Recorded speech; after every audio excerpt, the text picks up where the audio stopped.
Hey guys, Mitch here from Dead Horse, and this is 5 fun facts about Guitar Hero.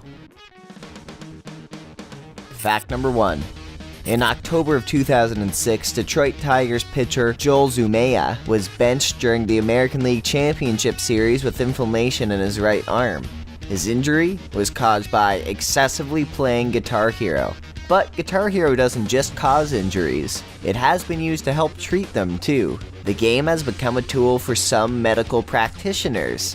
One physical therapist uses a modified guitar controller to help recovering stroke victims regain coordination and physical skills. Engineers have also adapted the game to allow amputee patients to train with their new prosthetic limbs. Fact number 2. For the first 2 Guitar Hero games, developer Harmonix didn't have the budget to buy the rights for the master track recording of every song on the set list, which can cost up to $30,000 a piece. So the majority of the songs in those games are actually cover versions performed by Harmonix's own in-house group of musicians. They went through some great lengths to make the recording sound authentic, however. For example, they heard that Ozzy Osbourne used a metal fan to record the intro to Iron Man, so they found the same model of fan on Craigslist to recreate the same vocal effect for their cover of the song. For the cover of Laid to Rest by Lamb of God found on Guitar Hero 2, the cover guitarist Marcus Henderson managed to find a freeze frame from Lamb of God's Philadelphia Live DVD that happens to show clearly what settings were used for the guitar amplifier, and used those same settings to record the Guitar Hero cover of the song. That's some dedication. Fact number 3. But not every song in Guitar Hero 2 is a cover. That same in-house cover guitarist Marcus happened to know Buckethead.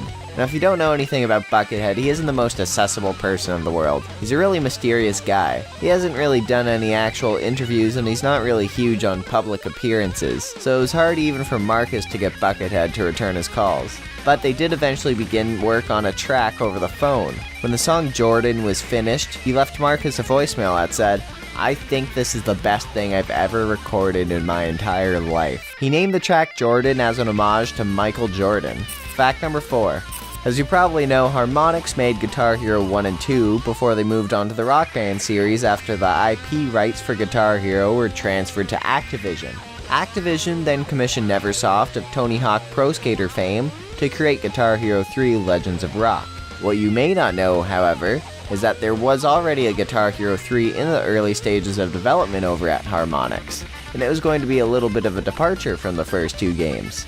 It actually had a storyline and took place in a post-apocalyptic world where rock music was banned. This concept never saw the light of day because Harmonix never got the chance to make another Guitar Hero game. Fact number 5.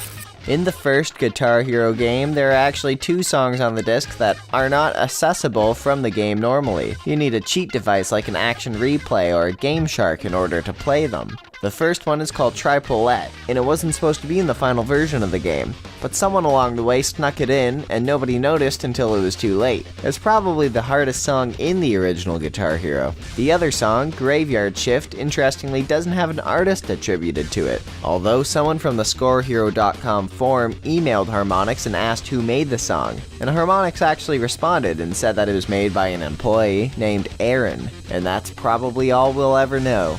Alright guys, thanks for watching this episode of 5 Fun Facts. If you like this video, be sure to subscribe for more 5 Fun Facts. Thanks for watching.